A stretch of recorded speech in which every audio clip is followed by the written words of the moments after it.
Good morning guys, Teacher A here and welcome to Gurong Pinoy sa Amerika. So for today, ang topic natin ay rounding decimal numbers to the nearest hundredths and thousandths. So paano ba mag-round off ng decimals? So meron tayong two simple steps para mag-round off ng decimals. So yung first step natin is i-check natin yung number na nasa right side or nasa kanan ng nira-round off natin, ng decimal value or decimal place na nira-round off natin. So, yun ang first step. Second step, kapag yung number na yon ay 5 pataas, mag-a-add tayo ng 1 doon sa decimal place na nira-round off natin. Kapag naman iyon ay 4 pababa, i-retain natin yung number, wala tayong babaguhin, i-drop lang natin yung mga nasa kanan. So, paano ba yon? Let's have these examples para mas maintindihan nyo yung steps na sinasabi ko. So, number 1, 10 and 597 thousandths. So, ang first column natin dito, actually yung second column natin, dito natin isusulat yung sagot natin after rounding the given to the nearest hundredths. So, nasaan ba yung hundredths? Dito sa given, yung hundredths ay pangalawa after ng decimal point, to the right. Okay? So, ito yung decimal point, tenths, hundredths. So, ito yung hundredths. Yung nasa hundredths place, 9. Okay? So, first step natin, tingnan natin yung nasa kanan ng 9. Ano yung nasa kanan ng 9? That's 7. Kapag iyon ay 5, pataas, mag-a-add 1 tayo doon sa nira-round off natin. So, since ito ay 7, mas malaki siya sa 9, therefore, mag-a-add tayo ng 1 sa 9. So, mag-add tayo ng 1 sa 9, magiging 10. So, magiging 0 siya, plus 1 yon. So, therefore, the answer is 10.60 or 10.6. Again, since ito ay 7, mas malaki sa 5, mag-a-add 1 tayo sa 9. So, yung 59 magiging 60. Okay? Ganun lang siya kasimple. So, pwede siyang 10.6 or 10.60. Okay? Pareho lang yon. Next, round to the nearest thousandths. Again, this is tenths. This is hundredths. This is thousandths. So, 7 yung nasa thousandths place. First step, tingnan nyo nasa kanan. Meron ba siyang number sa kanan? Wala. So, therefore, wala tayong gagawin. Kokopyahin na lang natin siya. 10.597 or 10 and 597 thousandths. Okay? Ganun lang kasimple. Next, number 2. 20 and 2,553 10,000ths. So, first again, gagawin natin, i-round natin to the nearest hundredths. Nasaan yung hundredths? Ito yung pangalawa. First step, tingnan nyo nasa kanan niya. Ano yung nasa kanan? 5. Second step, mag-a-add ba tayo or kokopyahin lang natin to? Mag-a-add ng 1. Mag-a-add ng 1 dito. Bakit? Kasi 5 yung nasa kanan niya. Base sa rule, 5 pataas, mag-a-add ng 1. So, itong 5 na to, magiging 6. So, we have 20.26 or 20 and 26 hundredths. Okay? Next, nearest thousandths. So, ano ba yung number na nasa thousandths place? 5. Okay? Ano yung nasa kanan ni 5? 3. Mas mababa siya sa 3. So, 4 below, just copy. Kukopyahin lang natin siya. And then, ida-drop natin yung nasa kanan niya. Ibig sabihin, wala na sila. Okay? So, we have 20, then point, and then 2, 5, 5. Si 3, ida-drop na. Hindi na natin siya isasama. Okay? Next, number 3. Nearest hundredths. Ano yung number na nasa nearest hundredths? Nasa hundredths place. Ano ba yan? 6. Okay? Ano ang nasa kanan ni 6? That's 2. Ano ba siya? 5 pataas or 4 pababa? 4 pababa. Yun 2. So, therefore, kokopyahin lang natin to. 5, 5, 4.26. Ida-drop na yung 20. Okay? Next, nearest thousandths. Ano yung number sa thousandths place? 2. Ano yung nasa kanan ni 2? 0. So, si 0 ba? 5 pataas or 4 pababa? 4 pababa. 0 nga siya eh. So, therefore, kokopyahin lang natin to. Ida-drop natin yung 0. So, we have 5, 5, 4.262. Okay? Ganyan lang kasimple yung learning task number 1. Okay? So, you please do the rest. Okay? Next, learning task number 2. Okay, learning task number 2, ang direction natin is get the quotient of each item up to the nearest 10,000th place.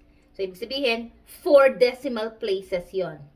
Then, round to the nearest thousandths. Ibig sabihin, ito-drop natin yung nasa dulo, and then, magiging 3 decimal places na lang yung magiging sagot natin. So, round up natin, either mag-a-add 1 tayo sa nasa thousandths place, or i-retain natin siya, i-copy lang natin. Okay?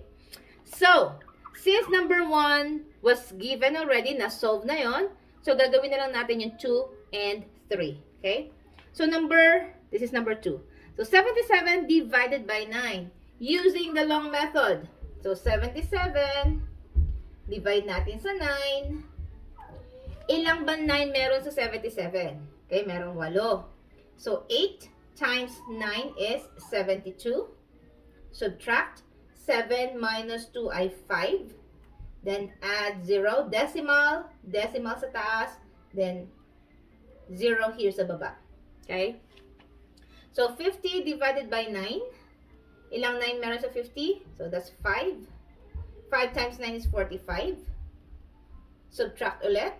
50 minus 45 is 5. Mag-add na naman tayo ng 0. Bring it down.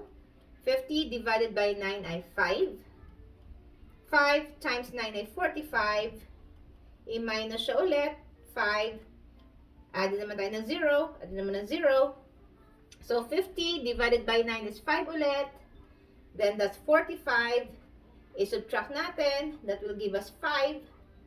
And sabi, mag-divide tayo hanggang 10,000th place. So, ibig sabihin, 4 dapat yung numbers after ng decimal point sa right. So, magdagdag pa ulit tayo ng 0. Sa pang 0. So, 50 divided by 9 ay 5. 5 times 9 ay 45.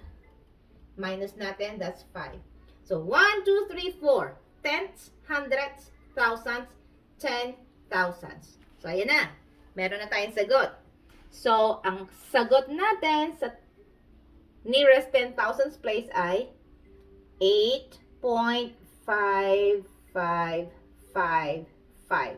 Or 8 and 5,555 10,000ths. Now, ito na ba yung final answer? Not yet. Ang sabi, i-round pa natin siya sa nearest thousandths. So, ano pa yung nasa nearest thousandths? Tenths, hundredths, thousandths. So, ito yon 5. Paano uli mag-round off? Tingnan yung nasa right side niya. Ang nasa right side niya ay 5. Base sa rule, if it is 5 or above, ibig sabihin 5, 6, 7, 8, 9, mag-add 1 tayo doon sa nira-round off natin. So, therefore, this will become 8.55, and then si 5, add 1, 6. So, yan ang sagot natin. 8 and 556 thousandths. Okay? Ganun lang kasimple. Next, number 2. So, ang given ay 81 divided by 7. So, usually natin yung long division. 81 divided by 7. Ilang 7 meron sa 81? Sa 8 muna, kasi pwede siya. 8 divided by 7 ay 1. 1 times 7 is 7. I-subtract.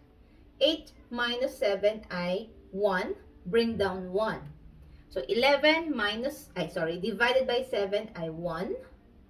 1 times 7 ay 7. Subtract ulit. 11 minus 7 ay 4. Point. Then 0. Bring it down.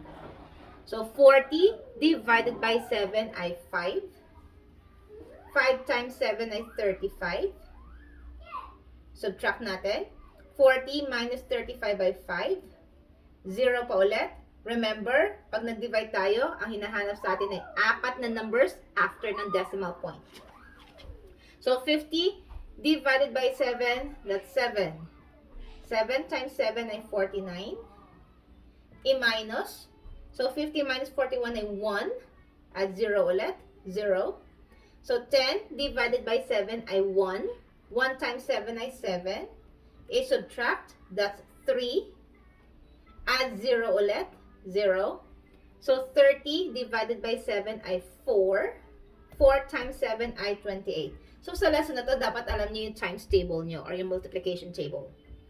So subtract. This will give us 2. Magdadagdag pa ba ako ng 0?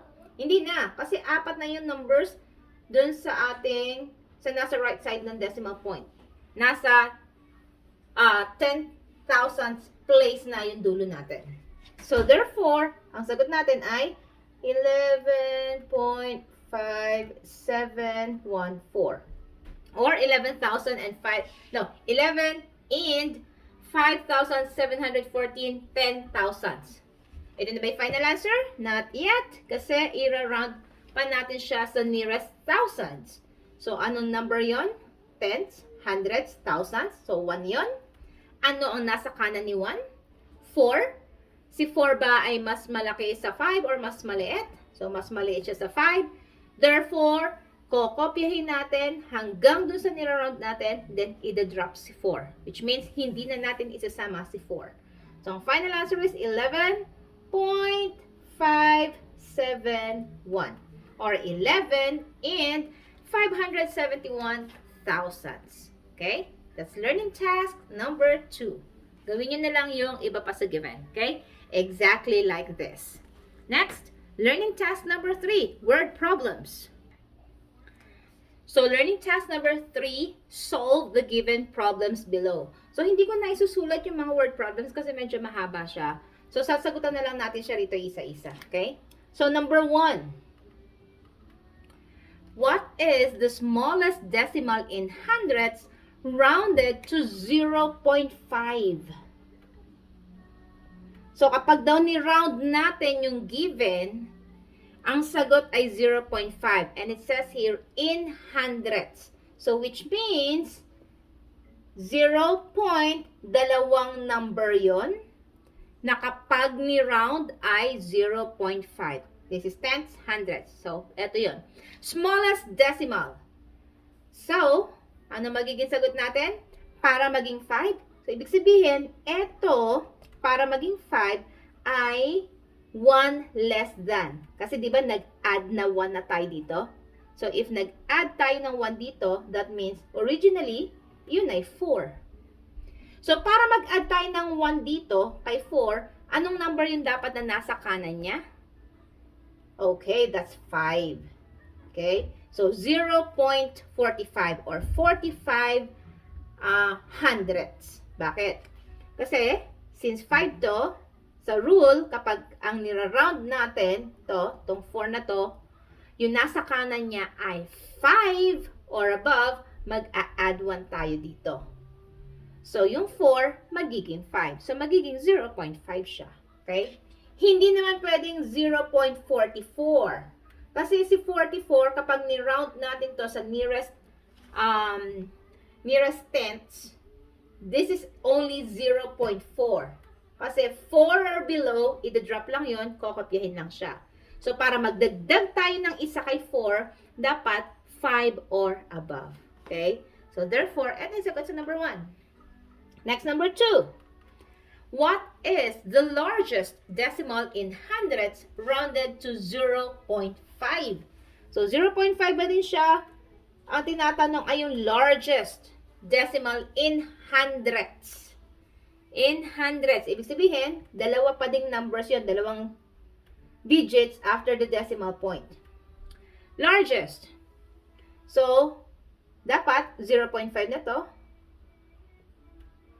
And then, yung nasa kanan niya, dapat hindi mag-a-add 1 sa 5. So, which means it should be 4 below para hindi mag-add 1 dito. So, the answer is 0.54. Bakit? Kasi 4 lang to, hindi na mag-a-add ng 1 sa 5. Kapag ni-round to, i-drop lang siya. Ang magiging sagot ay 0.5. Kapag ginawa natin 0.55, magiging 0.6 yun. Hindi na siya yung given. Okay? Kapag naman 0.49, eh mas malaki yung 0.54. So, eto yung sagot. Okay? Next, number 3. 1 centimeter is equivalent to about 0.3937 inch. So again, 1 centimeter is equivalent to 0 and 3,937 10,000 inches. Round off the given equivalent to the nearest hundredths. Nasaan yung hundredths? Alin? Yung pangalawa. Kasi tenths, hundredths. So, ano yung ating steps? Since 9 ang ating nira-round, i-check yung nasa kanan niya. Kapag nasa kanan ay 5 above, mag-add 1 sa 9.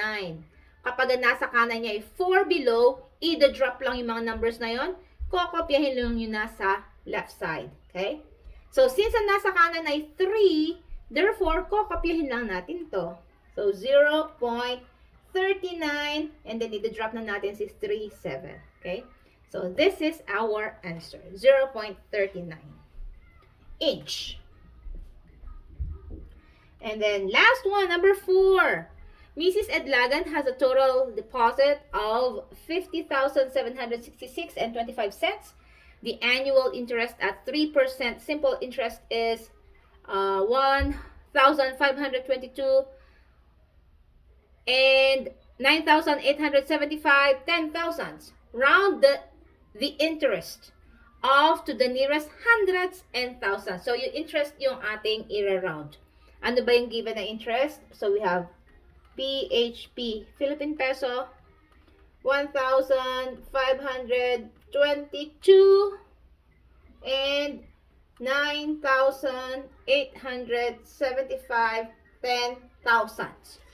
So, i-round muna natin siya sa nearest hundredths. So, sa hundredths. So, nearest hundredths, anong number yon? Tenths, hundredths. Yung 8. I-check yung nasa kanan ng 8. Yung nasa kanan ni 8 ay 7, which is more than 5. Which means, mag-a-add 1 tayo sa 8. So, kopyahin natin lahat ng nasa kaliwa niya. 1,522, then 0.9, si 8, magiging 9. Kasi 7 yon, add 1, so that will become 9. Okay? And then, thousandths. There, thousandths. I-check natin. Based sa given, ang number na nasa thousands place ay 7. Tenths, hundredths, thousands. So, since 7 yun, i-check yung nasa kanan. That is 5. So, 5 siya. 5 and above, according sa rule, mag-add 1 tayo dun sa nira-round natin. So, yung 7 natin plus 1, magiging 8. And then, iti-drop na si 5. So, kopyahin natin lahat na nasa kaliwa. 1, 5, 2, 2.98. And then, yung nira-round natin, si 7, magiging 8. Okay. Ulit. Kasi 5 yung nasa kanan, so add 1. Okay, that's it. Kung nakatulong ang aking video sa inyong module, sa inyong lesson, kindly give me a like para share to ni YouTube sa iba. And if ever, hindi pa kayo member ng aking community, please subscribe sa aking YouTube channel, Teacher A, Gurong Pinoy sa Amerika, and also please like my FB page with the same name, Gurong Pinoy sa Amerika by Teacher A. So that's it for today. See you in my next video. Paalam!